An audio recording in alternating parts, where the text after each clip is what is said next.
al Perú actual. Pero con los Habsburgos era pues extenso, profe, desde Chile hasta Nicaragua, Sudamérica y Centroamérica abarcaban. Y, profe, si el corregidor está a cargo del corregimiento, ¿quién estará a cargo de la intendencia? El intendente, pues, jóvenes, el intendente. El intendente, jóvenes, tenía facultades para decidir, tenía, por ejemplo, facultades económicas, políticas, militares, todo. Y estas intendencias, jóvenes, estaba dividido, por ejemplo, en 56 partidos, y ese partido estaba a cargo de un subdelegado. Los partidos serían como los distritos.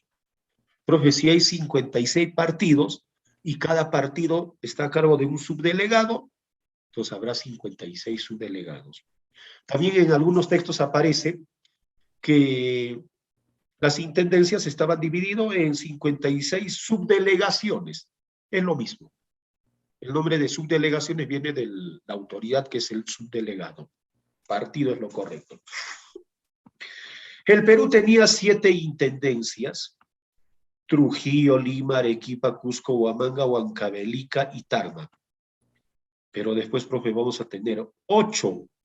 ¿Y por qué 8? Porque Puno regresó al Perú. ¿Cómo que regresó, profe? ¿Que se había ido? Sí. Cuando se crea, por ejemplo, el virreinato de Río de la Plata en 1776, la audiencia de Charcas es el altiplano, deja de ser peruano y pasó al nuevo virreinato. Y dentro de la audiencia de Charcas estaba Puno, por ejemplo, en el altiplano, sí, en la meseta del Collao. Entonces Puno se fue. En 1776 se fue del Perú. Y si nos quedábamos en el Río de la Plata, hoy en día seríamos bolivianos. Ala bien, profe. Sí, seríamos bolivianos. Y Puno dijo, no, está loco. Y uno va a estar bailando salá y mostrando el trasero. No, no, no. Pasó 20 años, 1796, y Puno, por la libre determinación de los pueblos, decide regresar al Perú. Así, profe, sí, regresó al Perú, y ahora, profe, más las 7 intendencias que teníamos con Puno, ya seríamos 8 en total. Y las intendencias tienes que memorizar porque te preguntan. Marque la alternativa que corresponde a las intendencias de la época colonial. Te ponen de repente Tarma, Tumbes, Piura.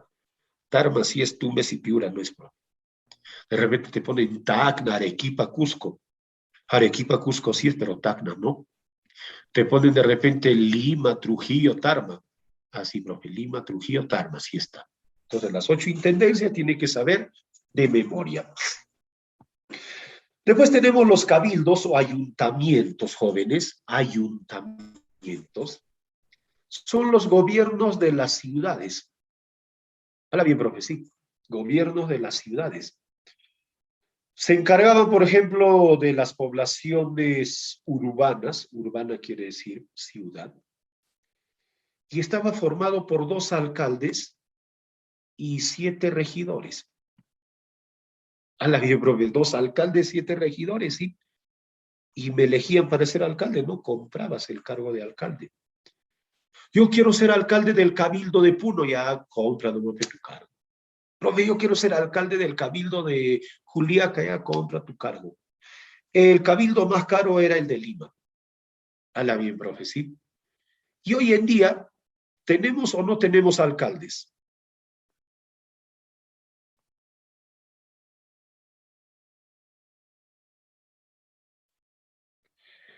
Hoy en día, ¿tenemos o no tenemos alcaldes? Sí. Muy jóvenes, sí tenemos. ¿Y compran sus cargos? Sí y no. Si no, ¿cómo llegan a ser alcaldes? Muy bien, ahora es democrático.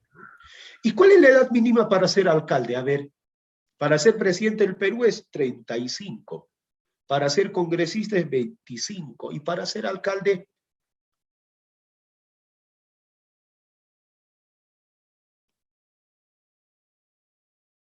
jóvenes, pregunta de examen de admisión, ¿eh?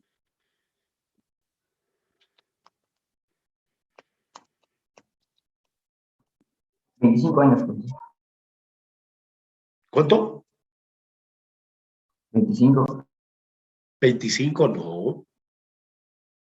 No es 25, ¿ah? ¿eh?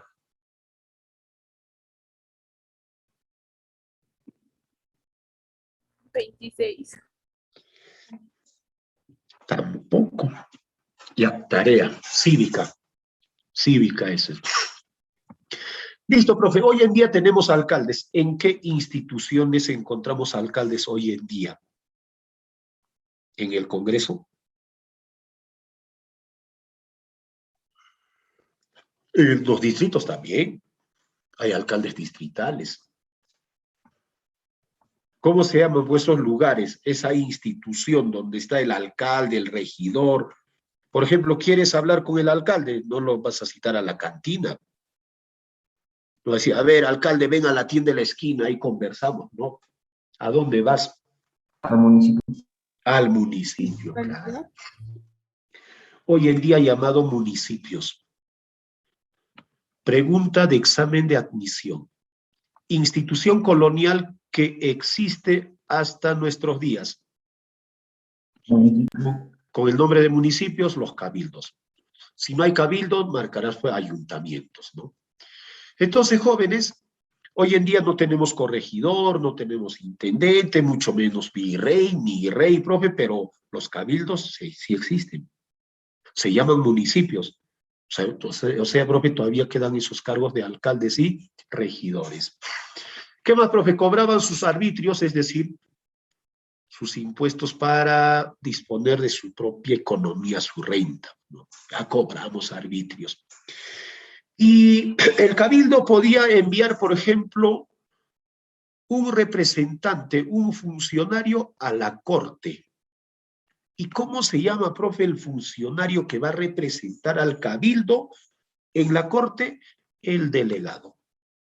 Nuestro delegado del salón, profe, entonces él sería, pues, ¿no?, el representante de nuestro cabildo. Después tenemos reducciones. Esto fue pregunta en el último examen, ¿no?, o en el anterior, pero fue examen, fue pregunta. Pero este año preguntaron en la UNAPUNO. El virrey Toledo establece pueblos indígenas. ¿Cómo se llaman esos pueblos indígenas? Reducciones, de propio. También llamado mozoyactas.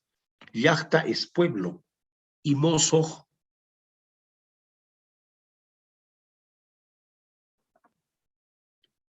Yacta es pueblo y mozoj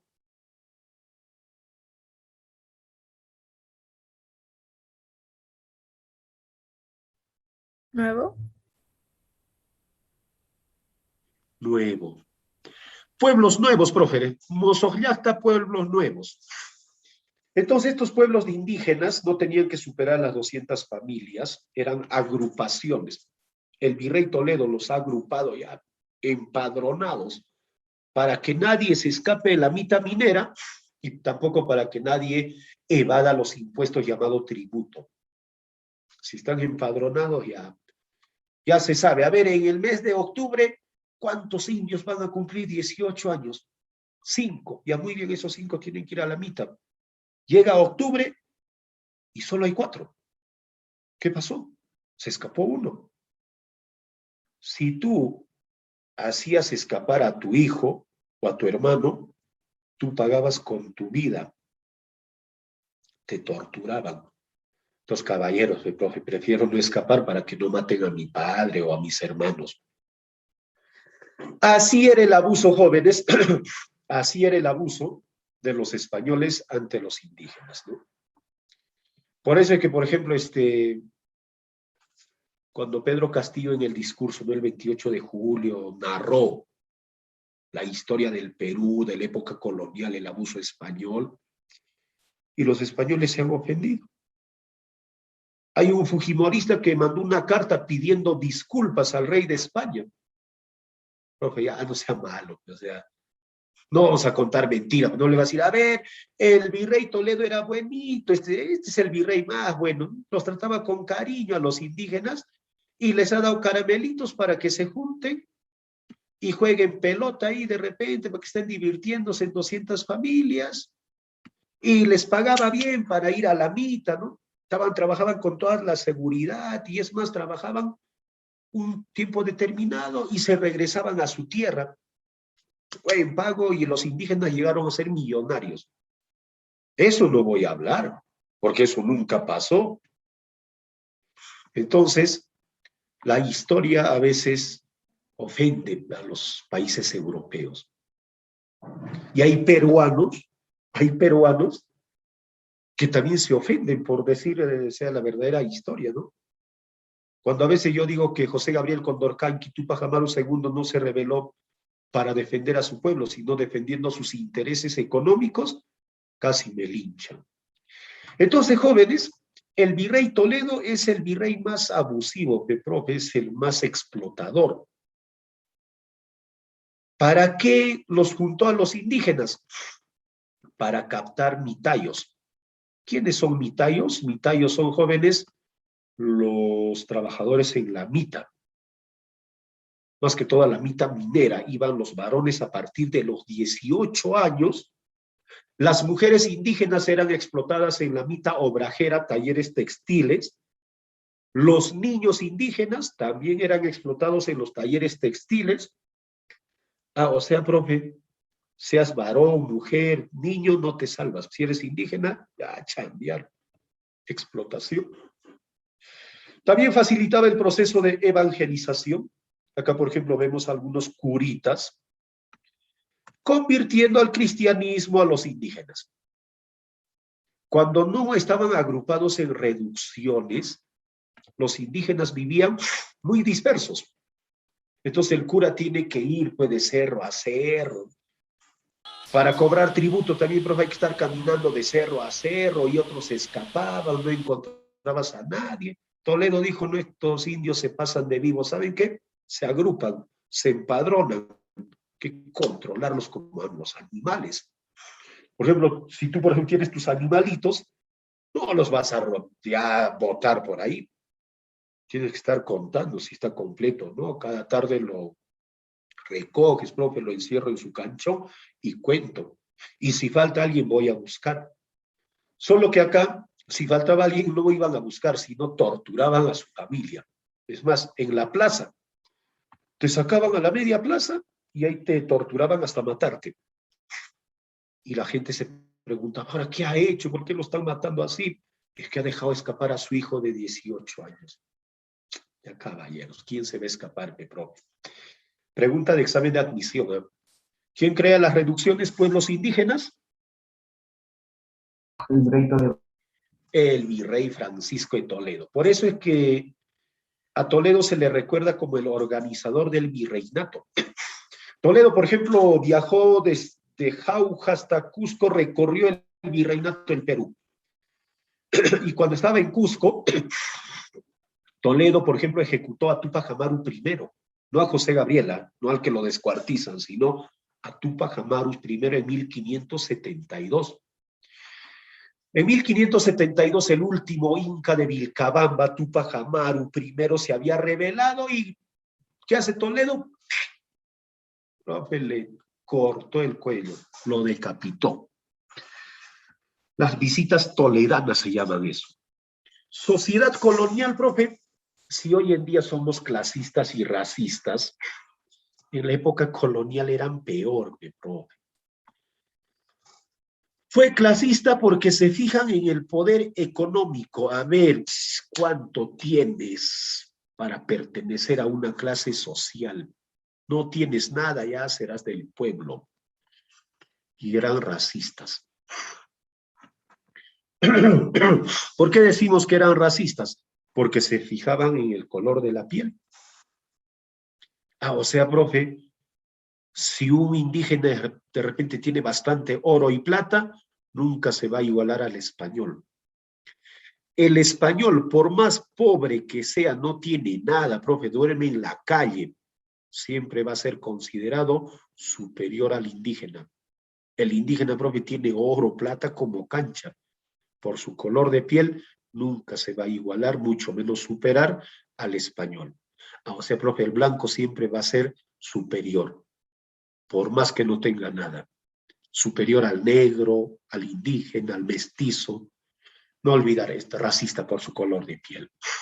Y entre blancos, profe, por el poder económico. El blanco rico, la clase alta. El blanco pobre, al pueblo. En la época colonial coexistieron, es decir, existieron al mismo tiempo blancos, españoles, europeos, naturales de América, indígenas y los negros de África. Esas tres razas eran puras y finas porque no se habían mezclado. Los europeos que llegan, profe, que no se mezclan con los indígenas, raza pura. Los americanos, profe, del Tahuantinsuyo, que no se mezclan, raza pura, raza fina. Los negros africanos que llegaron en condición de esclavos, raza pura, raza fina.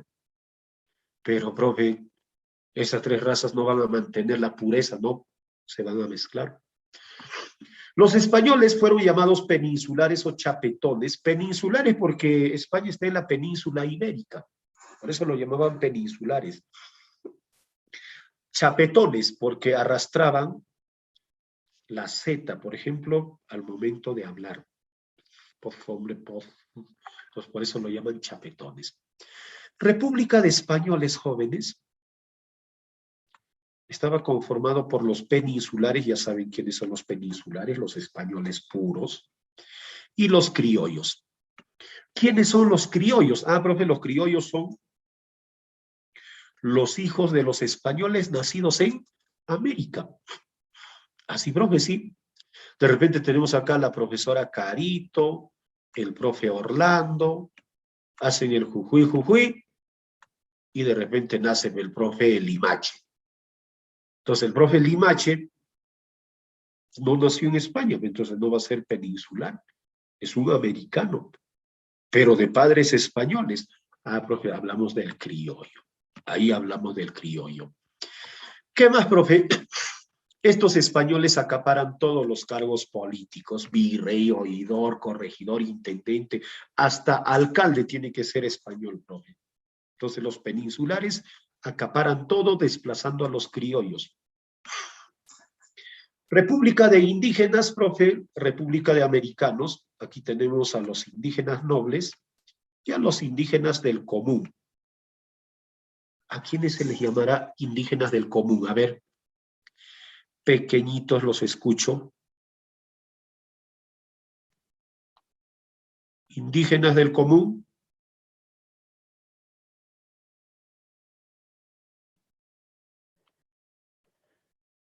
Indígenas del común, jóvenes, si hay indígenas nobles. ¿A las personas normales? O sea, la mayoría de las personas. El pueblo, todos somos normales, no porque eres noble, eres anormal, sino al pueblo común, jóvenes, comunidad.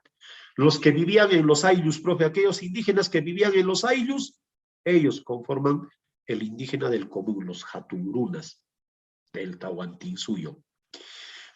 A ver, estos indígenas del común viven en las reducciones. Profe, si viven en las reducciones son los más explotados, ¿sí? Van a asistir a la mita minera obligatorio. A partir de los 18 años te vas a la mita minera y lo más probable es que nunca más vuelvas, vas a morir en la mina. Estaban obligados a pagar tributo. En cambio, los indígenas nobles no están obligados a pagar tributo, menos asistir a la mita. Ese es el beneficio, ese es el privilegio. El cacique Jóvenes era jefe de las comunidades indígenas. Entonces, profe, en las reducciones, que son pueblos indígenas, ¿quiénes van a ser las autoridades?